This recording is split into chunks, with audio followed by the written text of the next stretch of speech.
Welcome to Women in B2B Marketing, a show where CMOs, VPs of marketing, and all strong women leaders in B2B discuss their top tactics, strategies, and tips for building high-performing teams, leveraging trends, and ultimately rocking their marketing careers.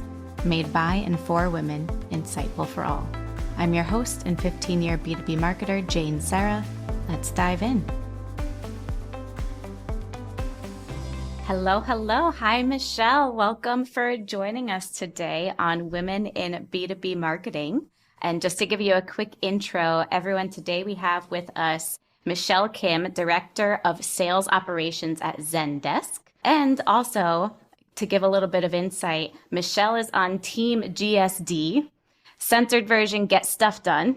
Get shit done is how I say it. A lover of physical planners and an advocate for advancing and empowering women in her network, and just an altogether awesome person that I'm very excited to have on the show today. And we met through a group that I love, a community called Women in Revenue, and a workshop led by the amazing Sydney Sloan, all about personal branding and getting yourself out there and setting goals for yourself. So huge thanks to Sydney Sloan and Women in Revenue for introducing me to Michelle. Yeah, thank you so much for having me, Jane. I'm so excited. This is going to be a lot of fun. Yeah, we're going to dive into the world of RevOps, Sales Ops, the gray area between, and all the other names for this kind of world. And yeah, very excited to dive into this today. We haven't touched on this in Women in B2B Marketing yet. Yeah, let's get to it. Happy to get started and tell the world a little bit more about what I do and how it connects to marketing. Awesome. Well, I always love to start out with just a little background on who you are and how you got to where you are today. In just doing some light digging, it looks like you came from the world of CS ops, so customer success operations, and then came into the sales side of things. So just would love to hear in your own words your journey of how you got into this world that you're in today. Of course, happy to accommodate. So actually, if you rewind even more, my origin is actually in sales. So I was selling SaaS, software, hardware company, data backup, disaster recovery company. I did that for 3 years, actually. And I sold from SMB, mid-market, commercial to enterprise. And I actually took a really brave step. I'm a very risk-averse person, but I took the brave step of, you know what, I don't like this as much as I probably should.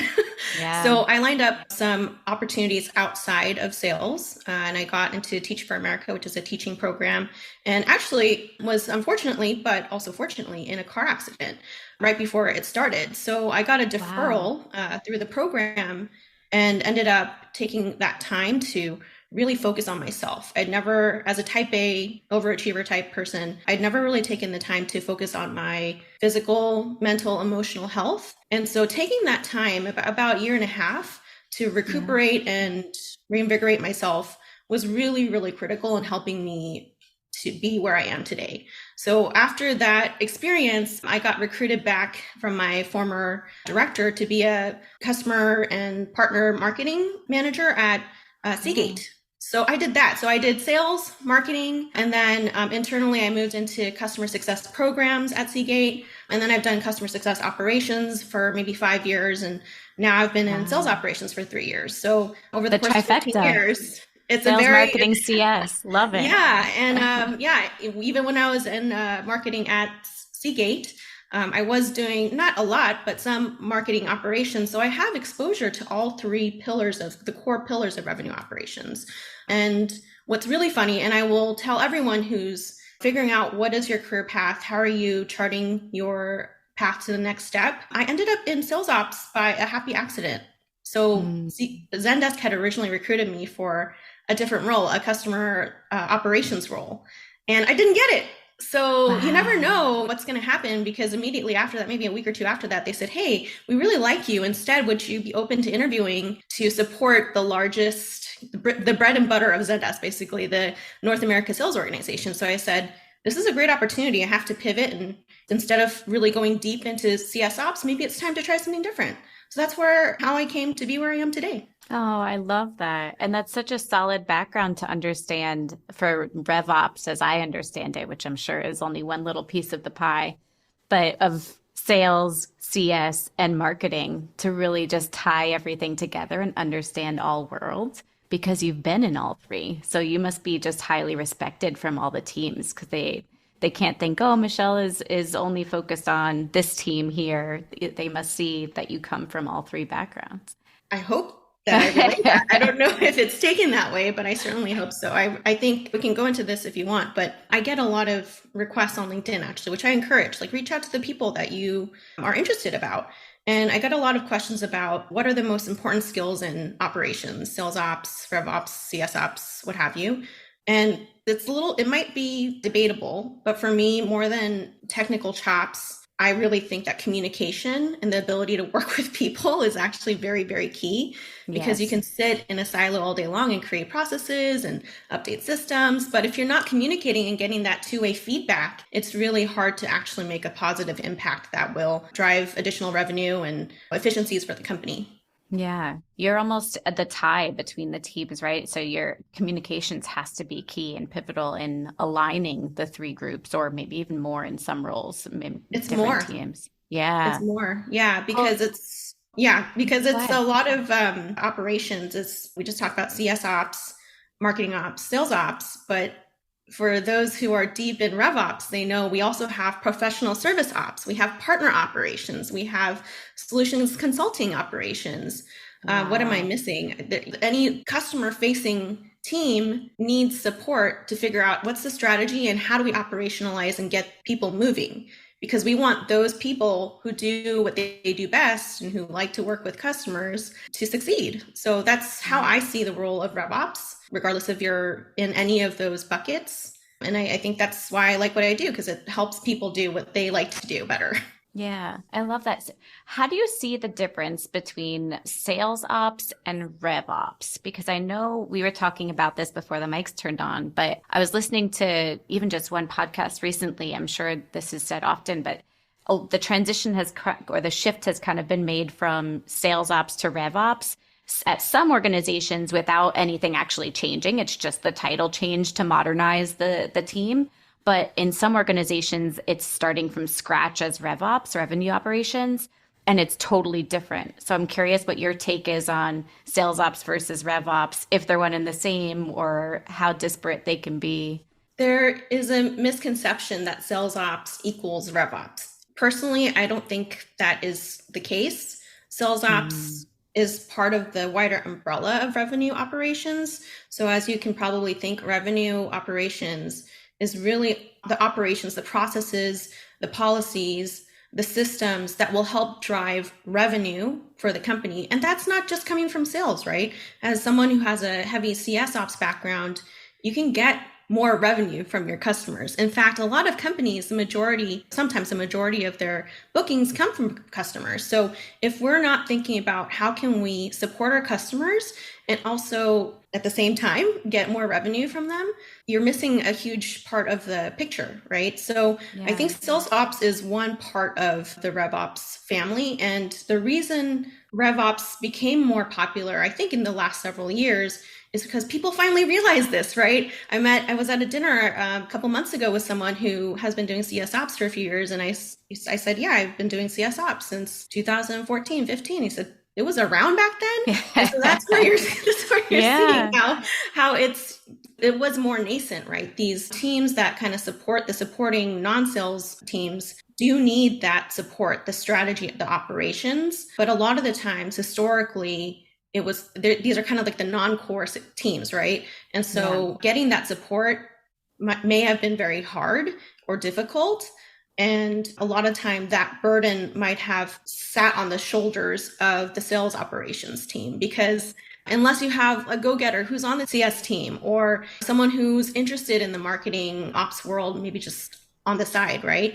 Those are the Hmm. people sometimes that were the ops, quote unquote, for those supporting teams as non-sales teams. But more and more, I think people are realizing this need. And I strongly believe it's due to this increased awareness of what is even possible, right? If you don't even know that Yeah. there is such a thing as CS ops, how can you implement in your company across your teams a support system? Yeah. I mean, full disclosure, before our chat just now, I had never heard of CSOps. So that's mind blowing to me, but instantly it has my mind thinking we could really use CS ops and really just every team. Like we have sales ops, right, at my company, and she is awesome and kind of helps us on the marketing ops side too. And I do see her getting into CS a little bit. So that's interesting. I wonder if somebody is kind of already dabbling in all three, do you think that person then becomes RevOps focused? I mean, it really depends on the priorities of the business, right? Yeah, So I've been very fortunate to work at more mature companies, which is why I started in CS ops. I yeah, can see that perhaps a lot of more early stage companies, maybe they don't have the customers, maybe they don't have CSMs, maybe they don't have a renewals team. So it yeah. might not make sense to have a full-time head dedicated to figuring out what are the processes and policies and systems that we need to ensure that the people facing our customers, dedicated to customers, are successful.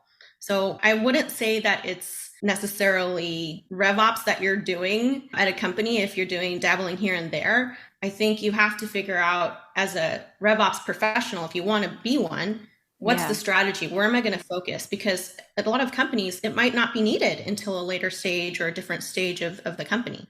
So interesting, this whole world. Because I guess I've been at smaller companies, so a lot of this is new to me. So this is super exciting to dive into. If we can take a step back, how would you explain sales ops or your portion, like what you focus on today? If you kind of give us an insight into a day in the life, right? And what your core goals are and what your team is focused on, what you deliver on at the end of the day or quarter or year, that could help give a little context, right, to sales operations in particular. Great question. So the question is, what are my goals as a sales ops professional? What do I do? Is that the question? Yeah, Okay. exactly. So as a sales ops professional at Zendesk specifically, I'm a regional business partner. So I partner with our SVP of North America sales and help her. I think it's actually amazing. I've both SVPs at Zendesk have been women that I've supported. Woo. So I help her, Kate Garcia, figure out what's the strategy and how do we operationalize. So it's figuring out what's the most efficient way to carve our territories for salespeople, what quotas do we need to assign to them? How can we get to those quotas in a data-based way? What are the trends and insights that I can provide based off of knowing the pulse of the business, understanding the historical trends? What are Hmm. the leading indicators of what may happen in the future? Another big part of what I do is actually forecasting. So that's a Mm. core sales operations competency. And I've been really fortunate at Zendesk to learn and become more of an expert on that area because prior to Zendesk, I had done a lot of churn and contraction, renewals forecasting. But I'll be honest with you, when I first started at Zendesk, I had never done sales operations, Yeah. properly. So getting that mentorship and doing my own research and spending the time and putting in the sweat to understand how all of that worked at Zendesk really helped.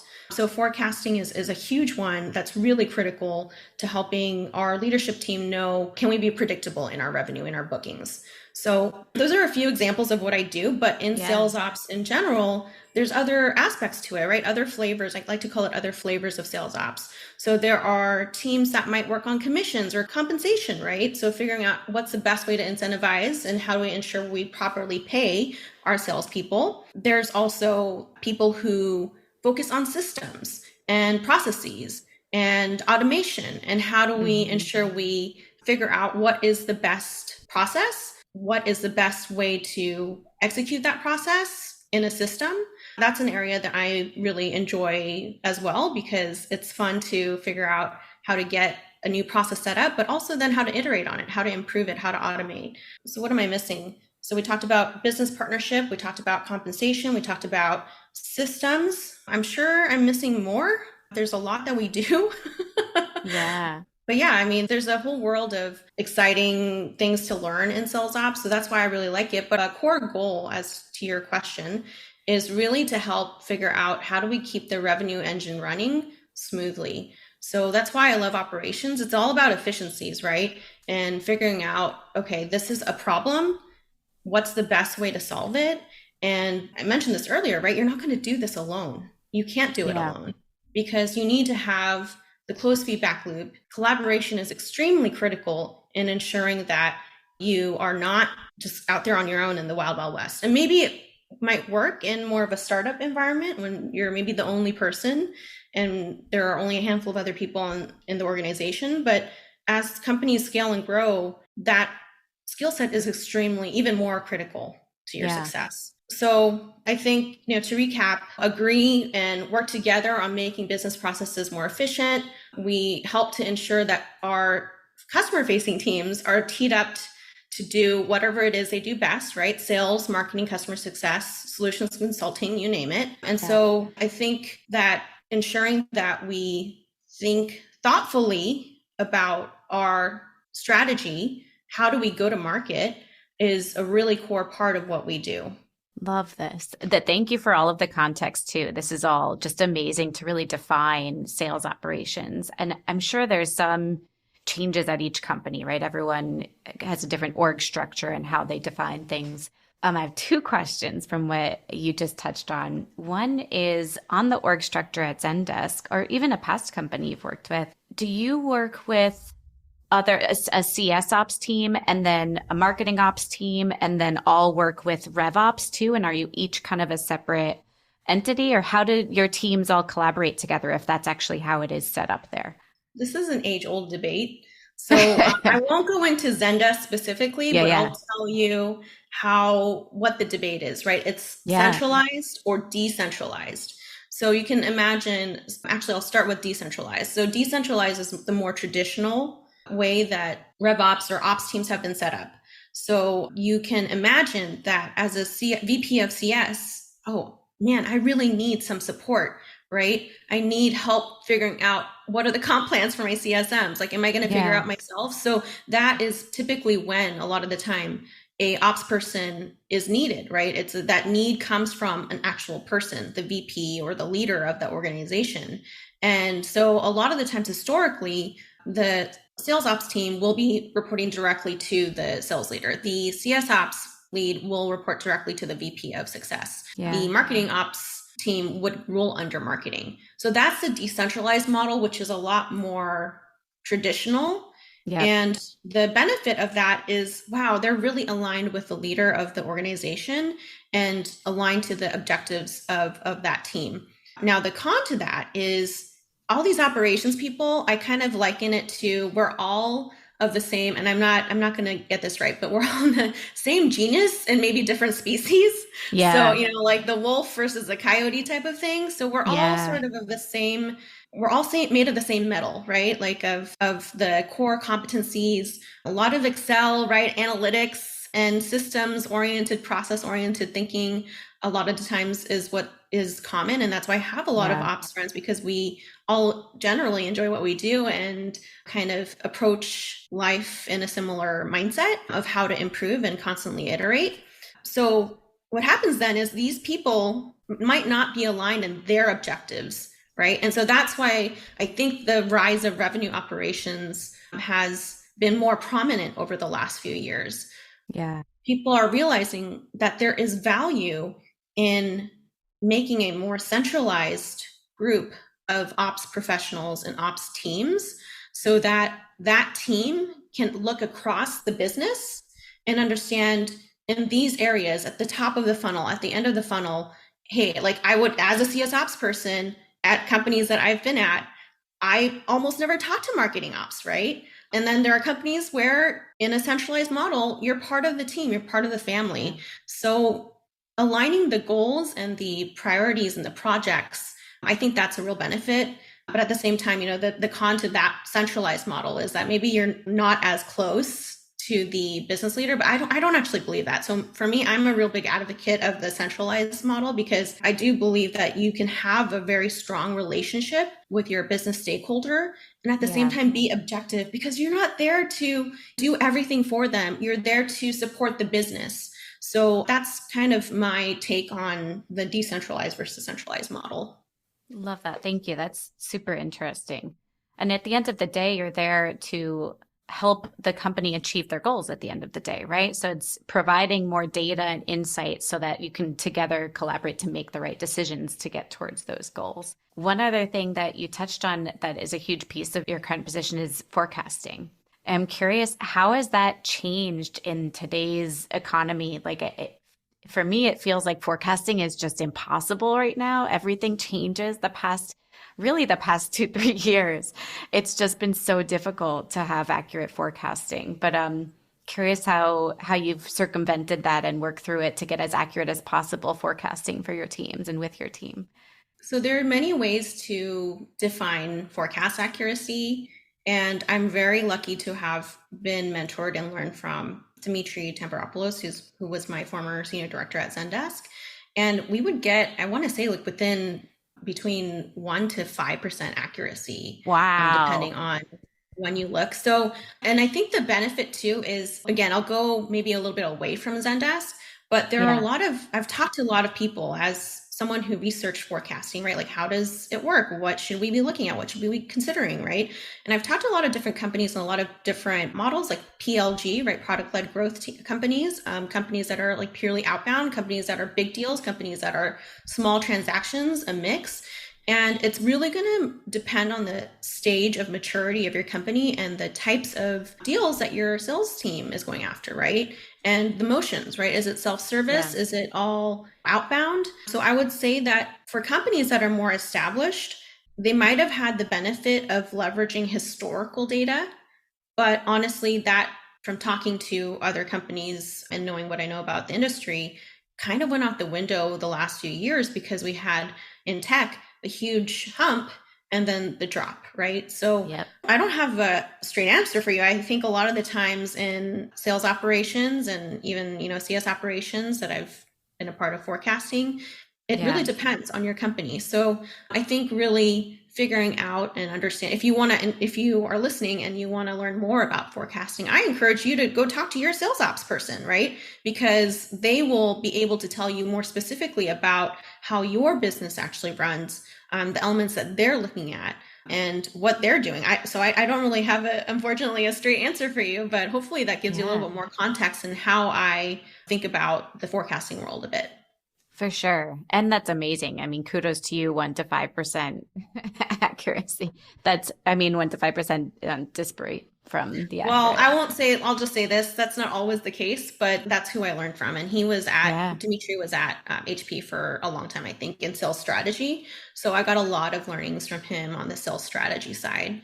Very cool. Which brings me into you've touched a lot on research in various aspects of your role that you do a lot of research. Would you say that that is key to success in the roles you've taken on? Like what kind of research or what would you do to be most successful in your roles and what has been most important for you? One thing that has been helpful for me, I love to learn. I love studying. I'm like a straight A student. I love learning. And part of operations is you're not going in there guns blazing with, I'm going to start this, I'm going to do that. You really need to, it's so important to take the time to understand what exists today. It's there for a reason. Yeah. And part of my success, I think, is not going in and immediately saying, like, this needs to change. I need to follow this playbook. As I mentioned earlier, it all depends. Every company, every team is unique. The situation really merits a bit of more thought in how did this come to be the way it is?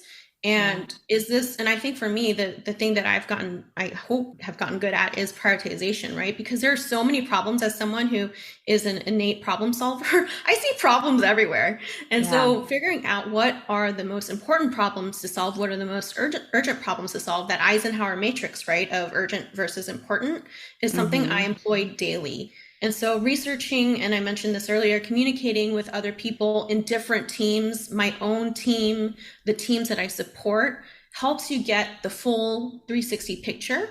Mm-hmm. And so if you are not communicating upstream or downstream, then any changes you make to your process or policies or systems is really going to create friction, right, within the business of, oh, shoot, I forgot that this would impact this team later on down the road. So doing that Yeah. due diligence is extremely critical to ensuring that you're successful. And also, Yeah. it's, I mean, think about it. If someone makes a change, right? And you're like, wow, I depended on that report or I depended on that data set and they just changed it or it's gone. What Yes. is your reaction as a human being, right? So it's a bit of consideration that I think when I'm hiring people, right, that thoughtfulness of trying to figure out what's the most human way to approach my work is really important to me. Yeah, I love that. And another podcast that I was listening to recently on RevOps specifically was the guest was saying that there's a such thing as too much data in this world, and you can overwhelm people with the data. And she actually tests things by doing exactly what you just said not to do, right? Taking away reports and seeing if anybody notices to get them to focus on the things that actually matter to achieve the company goals. That's one way to go about it. But it is that really struck a nerve with me because I can see that you get so data hungry and you can go down so many rabbit holes of figuring out all of these different micro solutions almost. But it's a distraction at the end of the day if you're not focused on the right priority. 10,000% distraction. And I talked about Sydney, right? So Yeah. Sydney made a post the other day on LinkedIn about her favorite F word is focus. And I thought that was Yes. so funny, but it's so true. And especially when there are a lot of initiatives going around and the teams aren't aligned, it's hard to Yeah. focus, especially when you're not, when you're at this, as I've progressed in my career, I realized when you're kind of at the bottom, it's tough. It's tough to know what's the priority, right? So if your Yeah. team is not aligned in what the priorities are, you're not communicating, you don't know each other's strengths and weaknesses, what you want to do, what you don't want to do, because that's almost, for me, that's equally important as like what needs to be done is the person who's going to execute on these priorities or this project, are they excited about it? So Yeah. that's going to really influence the energy around those initiatives as well. Ooh. So this goes back to the people and communications aspect that you first brought up, right? How do you influence energy there? I mean, let's say based on the data you're looking at that we need to go in one direction or your team needs to go in one direction, but they don't seem rallied behind that. How do you either go down one route and rally them? And if so, how? Or do you go Mm. down the other route and change so that it's something you can all align on? The answer is probably it depends, isn't It it? depends. It depends. It depends on the person and it depends Yeah. on the project, how important it is. What Yeah. I really appreciate is when people come proactively and say, Michelle, this is such a big problem. It's driving me nuts. I really Yeah. want to help make a difference. And that makes my heart sing because I'm like, that's great. I'm so excited that you found something that you are so passionate about that you want to make a difference and change. So now those have to somehow align to the priorities and objectives of the business, right? So Yeah. first things first is knowing what are the priorities of the business. And if you Yeah. can't get to that level, go to the team that you support, right? Your sales team, your sales leadership team. Is this important enough to them? Is this going to move the needle?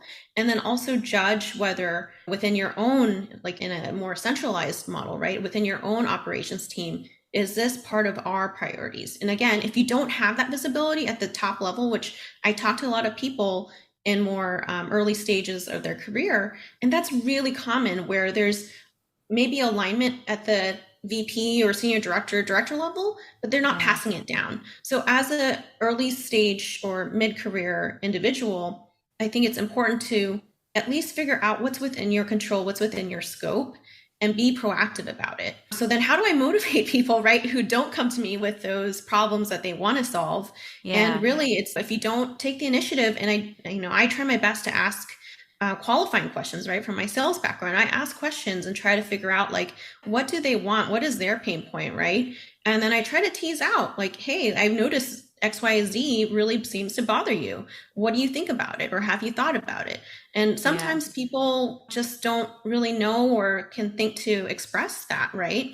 But the more you communicate about the problems you're seeing, the problems that bother you, I think it helps your leadership team understand where can I connect the dots between this problem and wow, this person is really bothered by it. And maybe so kind of teasing that out is a really important aspect of management and leadership. I don't even think it's management because I do a lot of Yeah. cross delegation downward and kind of mentorship.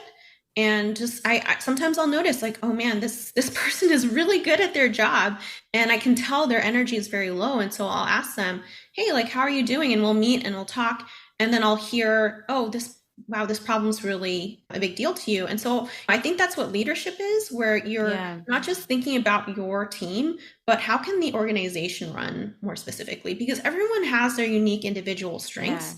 Yeah. And I'm taking a class through Stanford Continuing Studies right now called Strengths Finders. It's the Clifton's Strengths Finders.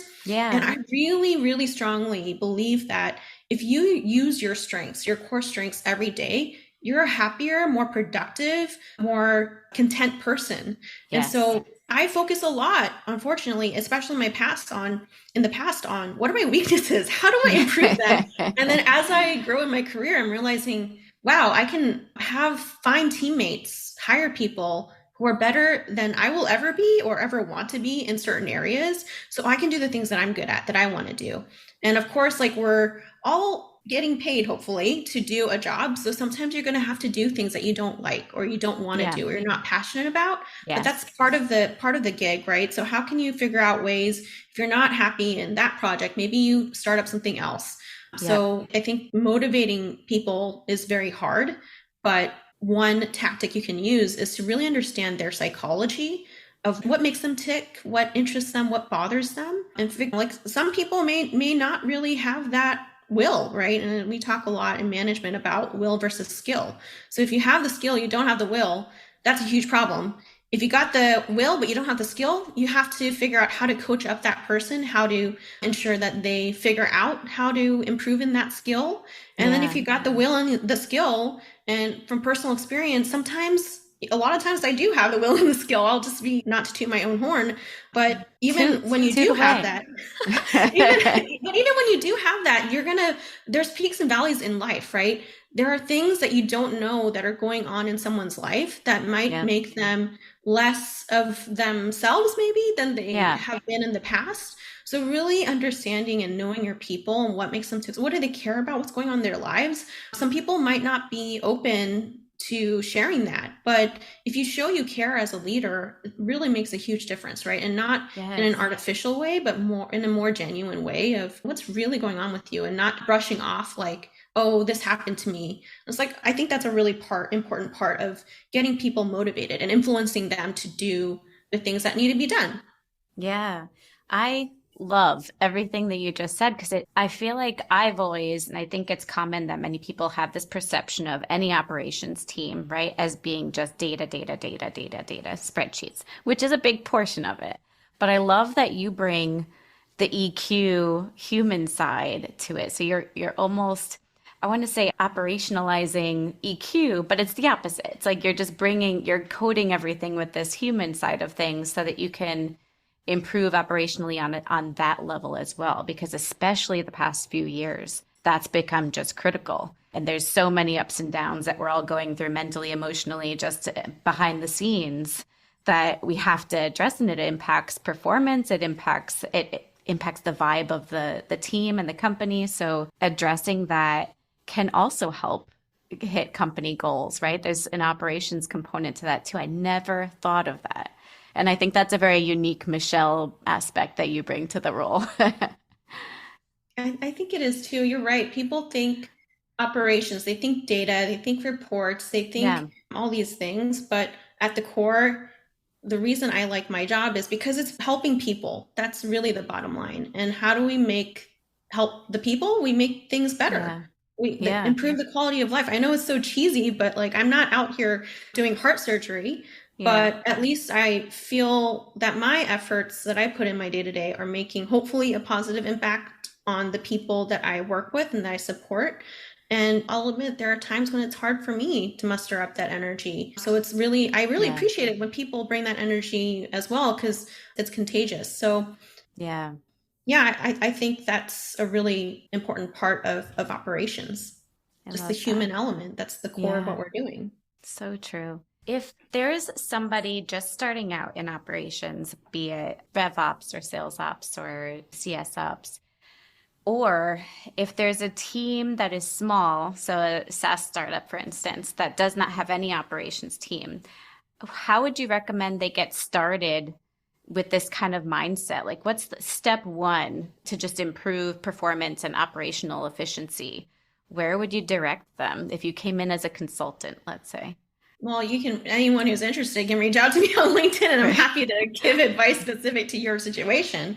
I do it all the time. But Oh, on the individual level, it's really, maybe it's operationalizing yourself, right? So I think a lot about self-management, team leadership, team management, and I'd rather go back. I'm going to go back to this. So self-leadership, team level leadership, and then industry level leadership, right? mm, So if you're an individual contributor or someone starting in their career or someone coming straight out of college, I work with interns. I love interns. I love seeing people grow so quickly over a short yeah, time. I think understanding, like I said, the as much as you can, and you don't have to focus too much time on it necessarily because you don't want to be analysis by paralysis by analysis, right? yep, But figuring out, yeah, what am I doing on my day to day? Like, how am I prioritizing my time? Am I just yeah, doing tasks that someone is asking me to do?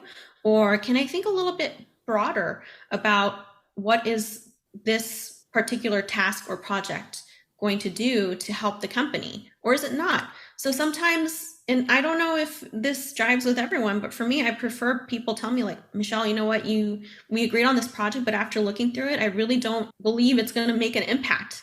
I think it's a waste of time.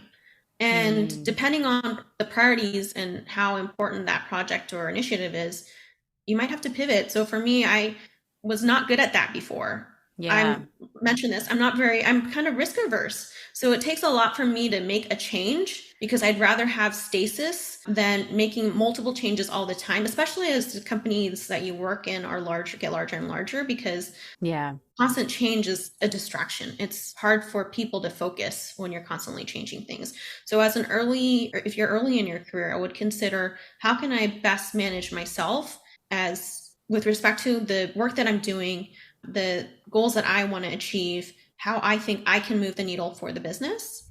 yeah. And then as a team, can you kind of repeat maybe one more time Of the course. question with regard to the team? Yeah, yeah. Just if there is a person or there's a team that doesn't have any operations because they're a small team, but they know that they want to kickstart this somewhere, where's the most important place to start? Is it getting a dedicated sales ops person? Is it getting a rev ops person that dabbles in all? Or is it just in within each team, somebody that's already there kind of takes on a little bit to drive more efficiency and performance? It almost feels like you answered your own question. because depending on the team, right? Like maybe there are operationally inclined individuals at the company already, and maybe Yeah, they'll be the ones to say like, oh, you know what, I really like, and goes back to passion and efficiency and execution, right? So if someone actually is excited to do the work, wants to learn, wants to do more, it takes, for at least for me personally, I spend time outside of work thinking about operations and researching industry best yeah, practices. And so if you don't care about that at all, either go find one of the many wonderful consultancies out there or freelancers to help you, yeah, or sit down and take a good hard look as a team, right? Of where are the areas where we actually need rigor, right? I'm a very operationally rigorous person. I love process, I love rigor, but I also don't like process for the sake of process. It mm-hmm, needs to have a reason for it. And hopefully you can tie potential bookings or revenue to those problems that you're seeing. So I would say that, it depends on the DNA of the team, right?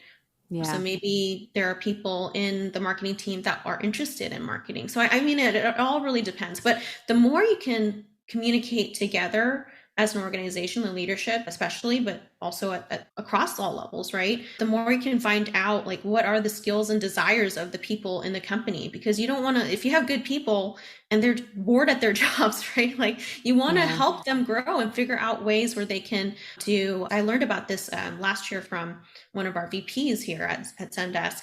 I'm going to butcher it, but it's called a secondment, like an amendment, but Secondment? secondment, Ah, where uh-huh.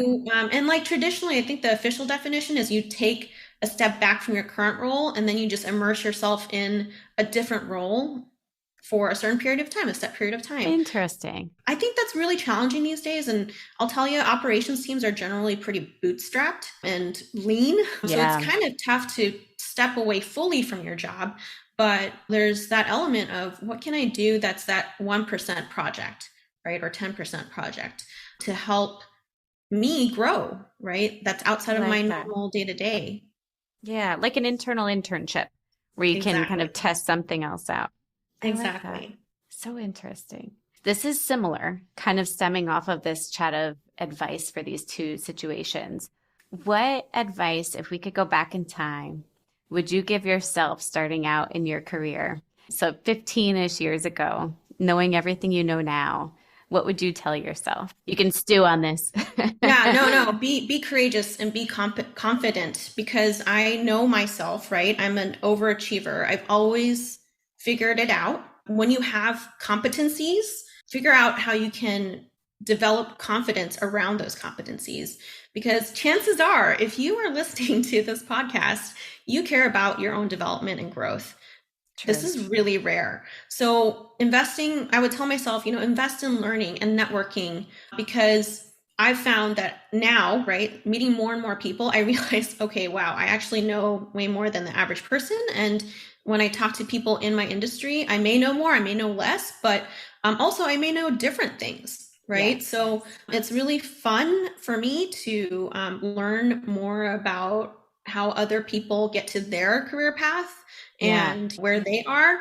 But what I really wish I could have told myself and really worked on earlier in my career, in my life, really is you have the competencies, Michelle. Be confident and do things to develop that confidence. Because I think that's always been that imposter syndrome. The confidence has always Yeah. been one of my Achilles heels, or my Achilles heel rather. And my mom, for example, she always kind of said, Michelle, why aren't you more confident? You have all these things.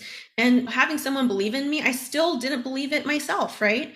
And Yeah. I think actually being at Zendesk and getting promoted 2 times within 3 years and having more of that competency in my functional area, which I did have before, but having someone who could model for me that they are that confident because they know their stuff. That's Dimitri that I was talking about. Yeah. Really was inspiring to me. And actually seeing two senior women in my department who also they don't look like me, but they're both Asian American women who were senior directors. And I'd never seen that. Right. Yeah. I'd had an Asian woman manager in my first job, which I love her, but seeing those role models for me helped me with my confidence. So that's why I'm so passionate about making sure that women's voices are heard, people of color are elevated. I always try my best to give credit to the people who aren't in the room Yes. because that's how you grow your influence and ensure that people that are historically not seen as leaders or seen as successful get that reputation is that sponsorship. So yeah, Yes. I think really focusing on developing my competencies, focused on where I want to grow competencies in, and developing that confidence by practicing and figuring out ways to develop the confidence is what I would say to myself. I love that. And not getting caught in the comparison trap, right? Which we all do with that Oh imposter yeah. syndrome. Oh So yeah. it's great to meet other people in our space and our industry that are doing similar or on similar career paths. My personal, just because I'm relating to a lot of what you're saying, is I always would love to meet these people, but then I would compare and then I would feel bad. Instead of meeting these people, it's taken a long time, but I'm starting to turn it around where I'm meeting these people and getting inspired instead of threatened. I think that's so huge. It goes with that confidence. I mean, there's room for more of us. Like, if you Yeah. look at the Fortune 500 companies, do you think men are thinking, oh man, I can't support this other man in my, like, no, we have to kind of lift each other So up. true. And so if we only see one woman in the leadership team, for example, how can we think like, oh, I can be there too, or I can Yeah. see other people there too? And the same with people of color. Yeah, that's kind of the advice and Yeah. I what I like think is that. really important values to me. Thank you for sharing, Michelle. And thank you because just simply being able to share your voice on this podcast and you taking the time to share your voice with us here hopefully creates that space for more people to do so, more women to do so in our industry and get over that imposter syndrome, take a stand, speak and to just get out there more and build that confidence and that network. As we wrap things up, I do want to ask a couple quick last minute questions. Number one, what is your favorite book or podcast right now? So book, I have a mentor that I was matched through Wise Women in Sales Everywhere, Lindy Jones. She's a sales and revenue operations VP, and she recommended How Women Rise. And my digital library loan expired before I could finish it, but I'm on the wait list now. But one of the first chapters really resonated with me. Like, don't freak out if you're not prepared. So like I need to go back and finish reading that book, but I really recommend it for women specifically. Yeah, wrote And that then down. yeah, How Women Rise. And then for podcasts, I probably listen to like 5 or 6 podcasts a day. And I listen to it at 2x speed because I'm too impatient. But I hate listening. I hate looking at a computer screen all day. And then if I don't have to, and podcasts are fun and you learn something new or you're relearning something. So I really enjoy interview style, like business, personal development podcasts. And some of the regular rotations or shows on my regular rotation are Think Fast, Talk Smart, Chiefs, The New Rules of Business, Permission to Speak, which only aired, I think they only did a season in 2020, but like I really, really recommend that one because it talks about people's voices. And that's why I'm kind of self-conscious about my voice, and just listening to this professional speech coach was really interesting. Some other ones are Negotiate Anything, CRO Spotlight, the RevOps podcast, How I Work. And I really love Adam Grant's work life. And he also has a new podcast called Rethinking. I love Adam Grant. Yes. And I really want to make a conscious effort to support creators who are of color and women. So some ones that I recommend are The Tao of Self-Confidence, really short, like 10, 15, 20-minute episodes. Speak as a Leader. This lady, I can't remember her last name, but Nosheen, she's great. She's also like a speech coach. Wow. The Asian Hustle Network, Dear Asian Americans. This guy named Mike Kim has a podcast called You Are the Brand, about your personal brand. And I also have to do a shout out to 2 of my former colleagues and friends. So Rosalind Santa Elena is an expert in the RevOps space. Yes. And she has been running a podcast called The Revenue Engine for a couple of years now. And it's really focused on founders, CEOs, revenue, C-level suite, revenue leaders, and focusing on high growth companies and the strategies that they use to drive growth. And then lastly, I recommend my former colleague, Kalina Bryant's podcast called Unapologetic. So it's unapologetic, but it's with the tech. So I love this. Love it. But she interviews women of color, and there's career tips in there and how to be successful while you maintain a good work-life balance. So that's a lot, but I listen to a lot of them. So hopefully, you'll pick 1 or 2 and get some value out of them. I'm excited to check all of these out. And I will, if you share some links with me, if I missed any, I will put them all in the show notes so people can just check that out and click right through to check them out. Definitely all for promoting fellow podcasters here. These sound like gold nuggets. So thank you for sharing, Michelle. And thank you again for sharing just your wisdom with us today. You are a breath of fresh air, and it's just so good to chat with you about anything on the operations side or just career growth and advocacy. So thank you very much. I really love this topic. I'm passionate about it. Like I said, you can find me on LinkedIn. There's a lot of Michelle Kims out there, but not a lot of Michelle Kims at Zendesk. So that's I'll link to Michelle's LinkedIn also inside the show notes. So quick link there. Awesome. Well, thank you, Michelle. And thank you everyone for listening today to Women in B2B Marketing. Definitely share, like, promote, give us any love that you have the time to do. We appreciate it. Thank you all, and have a great day, Michelle and everybody. Thank you. Bye, Jane. Thank you.